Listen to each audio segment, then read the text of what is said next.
Greetings everyone, I'm Mar. Once again, this is my opinion, you can tell from the title up there. Starting a new review series on the channel. This is one that, in the coming soon video I did end of last year, top of this year, I mentioned that I would be doing. And of course, I got off on the Disney Renaissance one and on the Has-Been Hotel one, which at the time I'm sitting down to record this, one is about to finish, the other one has a couple entries left. This, of course, is me delving a little bit into my childhood, and that is to review a staple of the 90s that went a little bit into the 2000s when you consider the greater universe it created. This, of course, is Batman the Animated Series. BTAS for short, and of course it is what started the DC Animated Universe because it spun off into Superman the Animated Series, and they had their crossover events.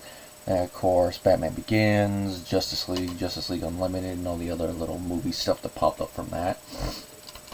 And it's a series that helped make Kevin Conroy a household name, and really helped establish Mark Hamill as a voice actor. I mean, he had a good career after that in voice acting, of course, before that, known for Luke Skywalker and other films like Guyver, but that was his big claim to fame, but this is his secondary one.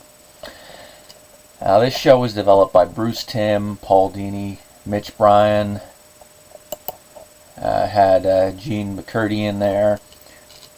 Now, there's a couple different ways I can approach this in talking about this. As you can tell, this is a overview video, so I'm going to start off with the most appropriate, I feel, and that is how I was introduced to it. Now, I was born in 1989, as I've mentioned, so I was starting to watch stuff on my own and start forming vague memories of stuff around the time the show started airing. Because I believe, let me just go up so I see if I got the air date right. September 92 was its original air date, and it went into September of 95. So from the time I was 3 until I was 6 is when this show was airing. Alright. 3 is about the time I started to form memories. 5 is the earliest I can really remember something directly. So about that time, I'd be watching movies and stuff I have vague memories of, but starting to watch more stuff on TV. And this is the era where I was starting to watch stuff like Sailor Moon on UPN, or what became UPN. Starting to watch a lot of the Nicktoons, Rocko's Modern Life, Doug, and watching all the Disney stuff, including some weird shows that probably not a lot of people remember, like Alice's Adventures in Wonderland. I'll see how many people remember that show. I don't know if I'd tackle that show as a whole, maybe inside like a self-contained video essay video. And of course, Power Rangers, because that was also big in the 90s. And then of course, watching Tim Burton's Batman in its sequel, and then watching this one, kind of an easy jump. Especially since it was the success of that film that led to them making this show. And big fan of it. And then for years after the show ended, I didn't really watch a lot of it. Now, when I say that, I'm talking about the DC Animated Universe as a whole, but I'm going to segue into that. Because when the second show started, which kind of did the side thing with Superman the Animated Series, I would watch it on occasion. And I would watch occasionally the Superman one, but I didn't really watch it royally. Same thing with Batman Begins. I'd occasionally watch it, but not royally.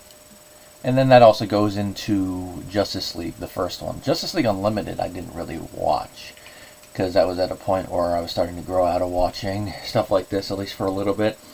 And also my tastes were a little distracted by other stuff. In case you're wondering, I'm looking to see if I got an example of... Let me, I'm going to bring up the camera. Stuff like that. Good old anime, Dragon Ball, Naruto. That's about the main ones. But it came back around in the early 2010s, partially due to a certain film directed by Christopher Nolan. That, of course, would be The Dark Knight Rises.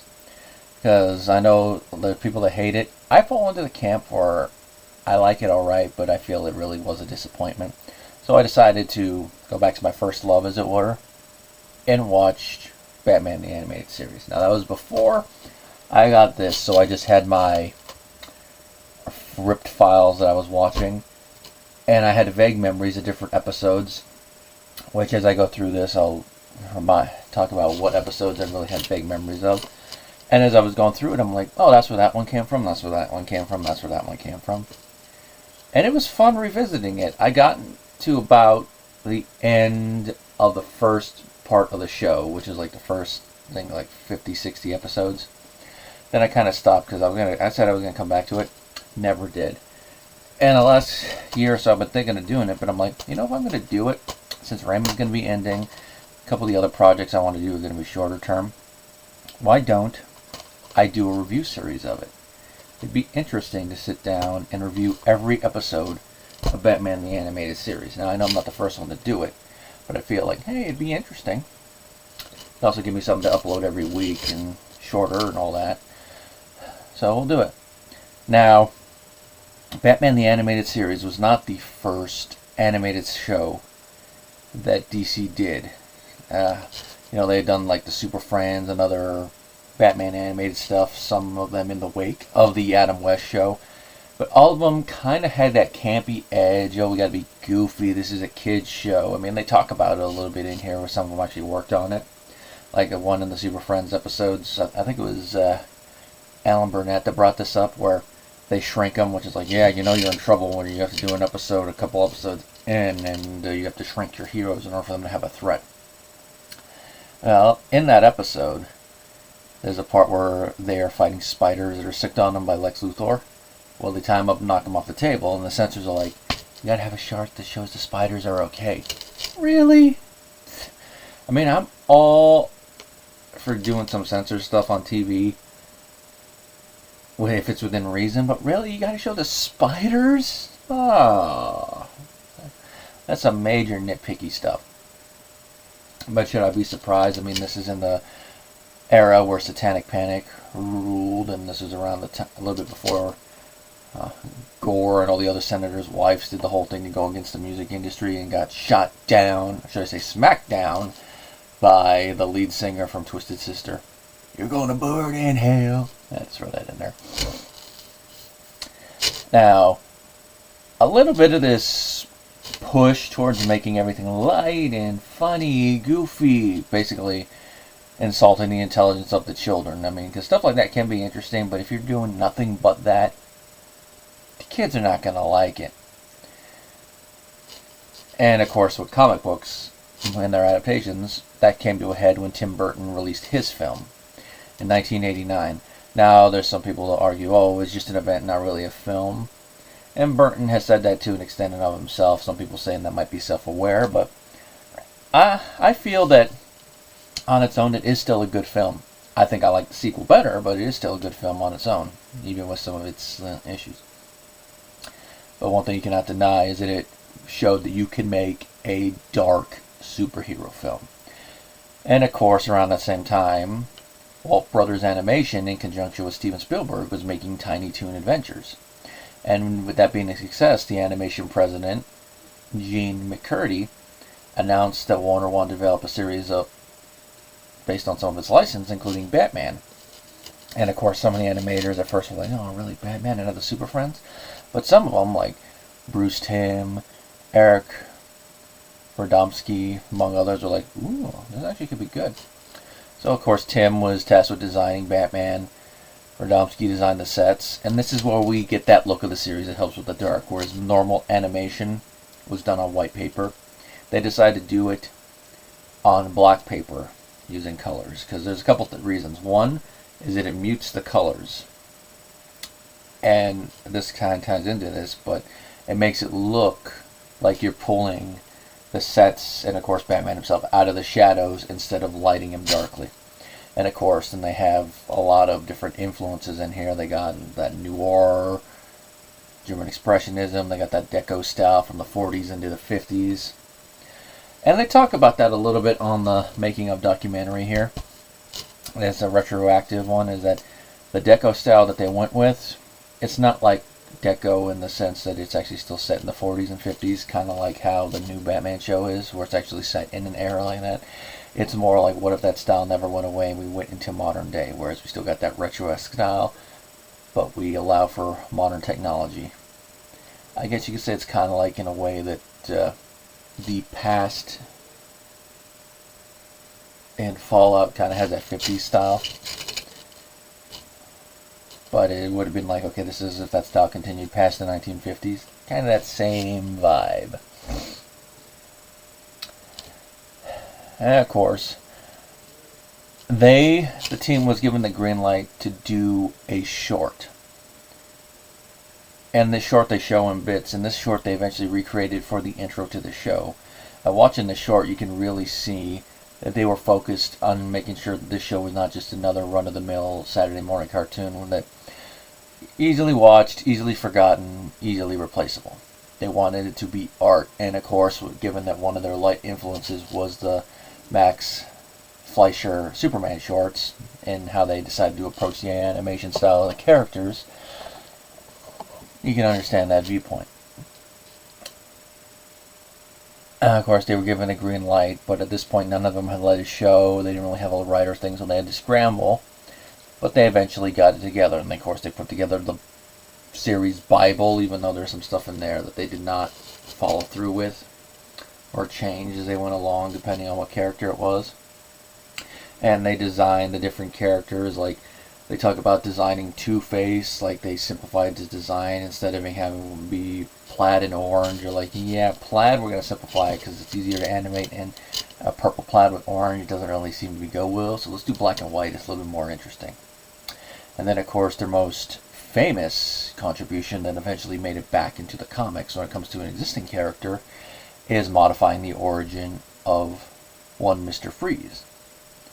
Because before, he was just a cult-themed villain that would make ice puns. So they added the whole tragedy of him trying to save his wife, losing her. And of course, this culminated in the late 90s with a ice-themed villain that makes ice puns that was trying to save his wife. And then, of course, other than that, probably the greatest contribution they made with character design was the creation of Harley Quinn. Now, whether you say that's a good thing or a bad thing or an overplayed thing is going to depend on your viewpoint. I do think at times they do kind of overplay her a bit, but as a whole, I don't really mind Harley Quinn. It's just one of those things that you can tell when something new comes out. When you go to the conventions, of like, there's going to be Harley Quinns everywhere. Just like when that Joker film came out in 2019. Jokers everywhere. And like I mentioned at the top, this is the show that made Kevin Conroy a household name. Late Kevin Conroy, I should say now. Rest in peace. Before this, he was known mainly for being a stage actor. And he, according to himself, was like, when it comes to auditioning for the role of Batman. But he went there and he nailed it. Of course, one thing that this show was influenced by was the standards and practices. And in a lot of ways, you can say that that made the show stronger. I don't got the list of stuff they had to change for it, but one of it is, of course, how they depict guns. Like, they had to go with the older style guns for most of the time, which works with the deco style, which that only is going to impact the early part of the show. Once we get to the New Adventures of Batman, that rule's going to be gone, because that's the difference between Fox and Kids WB. And of course, they're not going to show people getting shot directly, which it allows for more creativity in parts. Like, they even show one where it's Batman suffering from the memory of his parents getting shot. The weird thing with this is going to be the order we're going to be watching it. Is it going to be production order or is it going to be broadcast order? I believe on the Blu-rays it is in broadcast order, so that will be the way we'll be watching them. Yeah, that looks like it is. The reason I bring that up is because if you look at the order on Wikipedia versus IMDb, there is a couple things that kind of contradict, so I'm guessing one is set up in production, the other one's set in broadcast order. But then there's also some weird stuff on here, like, look at the Wikipedia one where it says Christmas is the Joker's #2, but it wasn't shown until later, and then you got things like episode 3, episode 4, so It could be they have them shown in the order that they're supposed to be shown in the show, but then they show that I guess some of them were aired out of order. I'd rather them show it like that instead of try to put it in broadcast order like they did with Tremors the series, which is another one I want to review one of these days, because that'll be an interesting one to do. There's not really much else to say about here other than one thing, which I'll probably save that for the first episode that deals with that character, because I think then that will be the interesting one.